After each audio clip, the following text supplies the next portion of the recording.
Telangana politics మొత్తం HCU land చుట్టే తిరుగుతున్నాయి. 400 ఎకరాల భూముల విషయంలో 3 పార్టీల మధ్య డైలాగ్ వార్ నడుస్తుంది. ఈ కేసు వ్యవహారం సుప్రీంకోర్టుకు చేరినా నేతల మధ్య మాటల తూటాలు మాత్రం ఆగడం లేదు. ఈ డైలాగ్ వార్తో తెలంగాణ ప్రజలు పరేషాన్ అవుతున్నారా?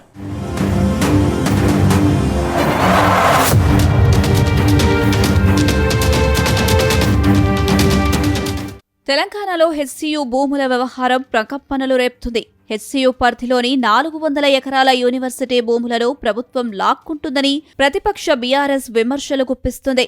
భూముల అమ్మకాలతో ప్రభుత్వం వేల కోట్ల స్కామ్కు పాల్పడుతుందని ప్రతిపక్ష బీఆర్ఎస్ విమర్శిస్తుంది. అయితే ఈ భూములు యూనివర్సిటీకి సంబంధించినవి కాదని ప్రభుత్వం వాదిస్తుంది. కానీ ప్రతిపక్ష బీఆర్ఎస్ మాత్రం ఈ వ్యవహారాన్ని రాజకీయంగా వాడుకుంటూనే ఉంది. ప్రభుత్వాన్ని అన్ని రకాలుగా ఇరుకున పెట్టే ప్రయత్నం చేస్తుంది. ఈ క్రమంలోనే సుప్రీంకోర్టు స్టే ఇవ్వడంతో భూముల స్వాధీనానికి బ్రేక్ పడింది. అయినా బీఆర్ఎస్ మాత్రం తగ్గేదేలే అన్నట్టుగా వ్యవహరిస్తుంది.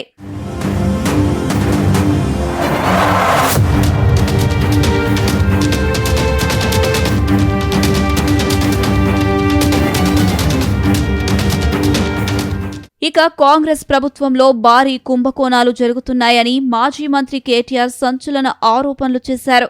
కంచగచ్చిబౌలి భూముల వెనక 10,000 కోట్ల రూపాయల స్కామ్ జరిగిందని విమర్శించారు.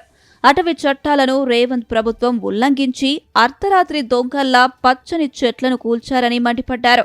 ట్రస్ట్ ఇన్వెస్టర్స్ అడ్వైజర్స్ అనే కంపెనీతో ఒప్పందం చేసుకున్నారని, ఈ ఒప్పందంలో ఓ బీజేపీ ఎంపీ మధ్యవర్తిగా వ్యవహరించారని ఆరోపించారు. ఏ ప్రతిపాదికన ఈ కేటాయింపులు చేశారో చెప్పాలని కేటీఆర్ ప్రశ్నించారు. కేంద్రానికి చిత్తశుద్ధి ఉంటే వెంటనే సివిసి, సిబిఐ విచారణ జరపాలని కేటీఆర్ డిమాండ్ చేశారు. ఈ మొత్తం కుంభకోణం వెనకాల రేవంత్ రెడ్డి గారికి అండగా బ్యాక్గ్రౌండ్ లో నిలబడ్డది, ఈ అంతా మేనేజ్మెంట్ అంతా చేసింది ఒక బీజేపీ ఎంపీ. ఆ బీజేపీ ఎంపీ గారికి ఈయన కూడా కొంత అనుచితమైన లబ్ధి చేకూరుస్తున్నారు రాష్ట్ర ప్రభుత్వం ద్వారా. ఎందుకంటే క్విడ్ ప్రోకో కదా, నేను ఇది చేస్తాను, నాకు అది చేయాలి, అది జరుగుతూ ఉంది.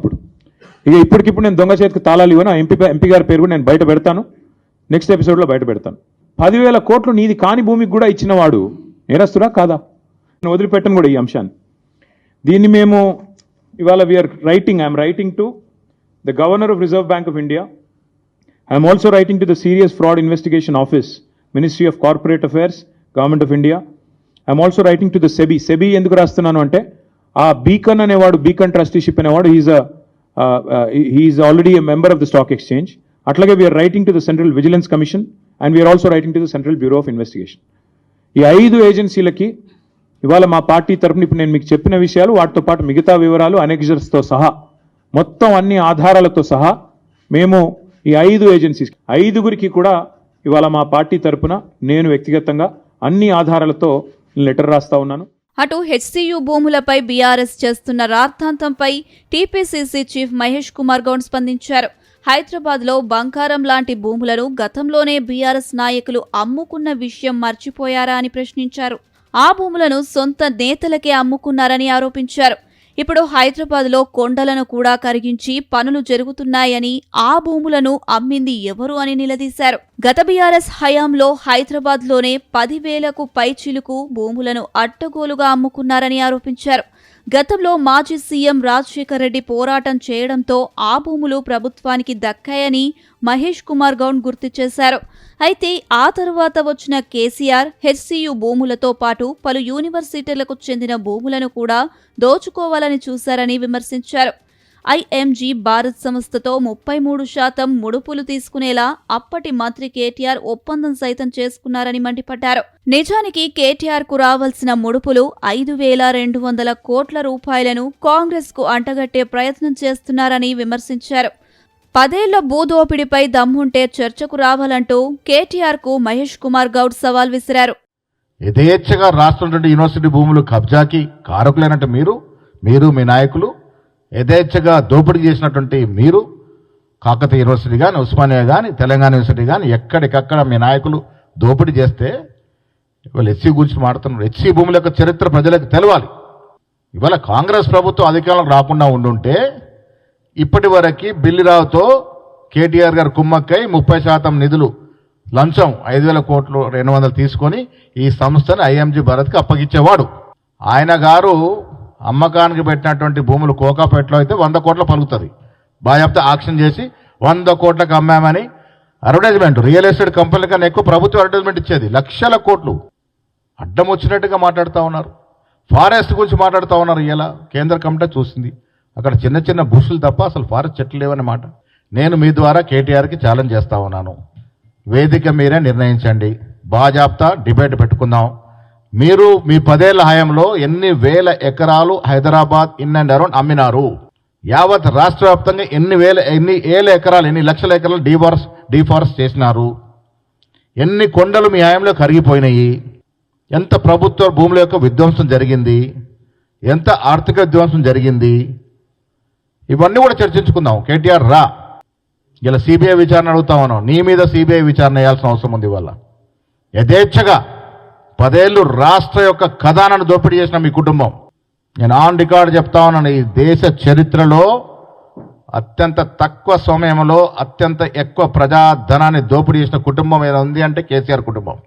వారు ఇలా కరప్షన్ గురించి మాట్లాడుతూ ఉన్నారు. మరోవైపు కేటీఆర్ పై భువనగిరి ఎంపీ చామల కిరణ్ కుమార్ రెడ్డి తీవ్ర స్థాయిలో విమర్శలు గుప్పించారు. కంచగచ్చిబౌలి భూములు చీకటి కోణాన్ని 48 గంటల్లో బయటపెడతానని చెప్పి ఎక్కడికి వెళ్లావంటూ ప్రశ్నించారు.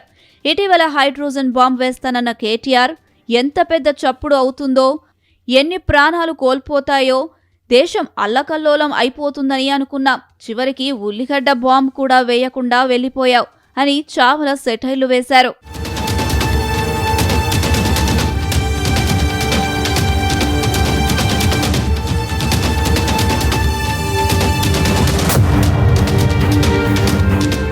ఇక కాంగ్రెస్ బీఆర్ఎస్ నేతలకు స్ట్రాంగ్ కౌంటర్ ఇచ్చారు ఎంపీ ధర్మపురి అరవింద్. రాష్ట్రంలో అవినీతి, అసమానతల ప్రభుత్వం నడుస్తుందని విమర్శించారు ఎంపీ ధర్మపురి అరవింద్. ఇచ్చిన వాగ్దానాలు అమలు చేయలేక డైవర్షనల్ పాలిటిక్స్ కు పాల్పడుతున్నారని విమర్శించారు. గతంలో రాష్ట్రం అప్పుల పాలైందని అందరికంటే ఎక్కువ విమర్శించింది రేవంత్ రెడ్డి అని విమర్శించారు. ఇప్పుడు 400 ఎకరాల స్థలం భూములను సెంట్రల్ యూనివర్సిటీకి కేటాయిస్తే కేసు క్లోజ్ అవుతుందన్నారు. అలాగే బీఆర్ఎస్ నేతలకు హెచ్సియు భూముల వ్యవహారంపై మాట్లాడే హక్కు లేదని విమర్శించారు. గతంలో రాష్ట్రంలో పాలన వ్యవస్థను ఆగం చేసిందే కేటీఆర్ అని ఆరోపించారు.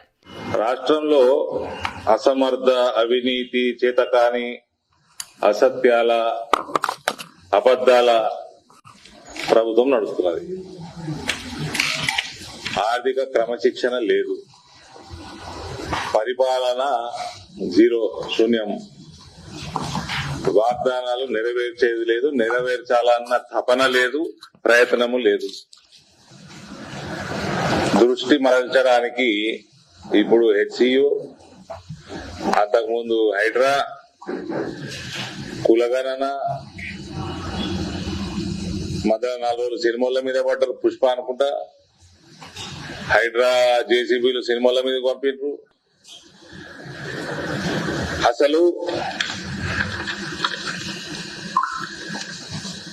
వీళ్ళు చేసిన వాగ్దానాలు దీని గురించి మాట్లాడతారు ఈ ప్రభుత్వంలో. 4 లక్షల కోట్లు అప్పు చేసిండు, 4 లక్షల కోట్లు అప్పు చేసిండు అనుకుంటా రేవంత్ రెడ్డి ఎవరినంత ఎవడవరలే అసెంబ్లీ ఎన్నికల ముందు. తీరా ఈయన వచ్చి ఘనకారం ఏమైనా చేస్తాడే అనుకుంటే చక్కగా వేయండో నేషనల్ మీడియా ఛానల్లో కూర్చొని 4 లక్షల కోట్లు అనుకున్నా, నేను 6-7 లక్షల కోట్లు ఉన్నాయి అన్నాడు. నేను కూర్చున్నాక నాకు తెలిసింది అన్నాడు. ఇవన్నీ సంగతి ఎవరు మాట్లాడాలండి? ఇది హైదరాబాద్ సెంట్రల్ 2300 ఎకరాలు జాగా సెంట్రల్ యూనివర్సిటీకి అలినేషన్ చేసేయండి, అయిపోయి కేసు క్లోజ్. 10 ఏళ్ళు వాడు చేయలేదు, వాడు దుర్మార్గుడు. వాడి కొడుకు బిడ్డే దీని విషయంలో మాట్లాడే అర్హతనే లేదు. వాళ్ళకి అర్హతనే లేదు, నైతిక అర్హతనే లేదు. ఈయన మాట్లాడాలి,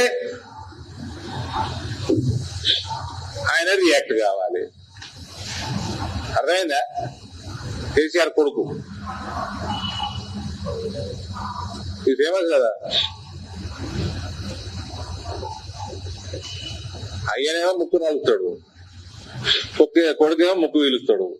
మొత్తం మీద నేతల విమర్శలు ప్రతి విమర్శలతో తెలంగాణ పాలిటిక్స్ హీటెక్కుతున్నాయి. ఈ అంశం సుప్రీంకోర్టు పరిధిలో ఉన్నప్పటికీ నేతలు మాత్రం మాటల తూటాలు పేలుస్తూనే ఉన్నారు. అయితే నేతల మధ్య డైలాగ్ వార్ చూస్తుంటే మాత్రం ఈ అంశం ఇంకా ఎక్కడి వరకు వెళ్తుందోనని ప్రజలు టెన్షన్ పడుతున్నారు.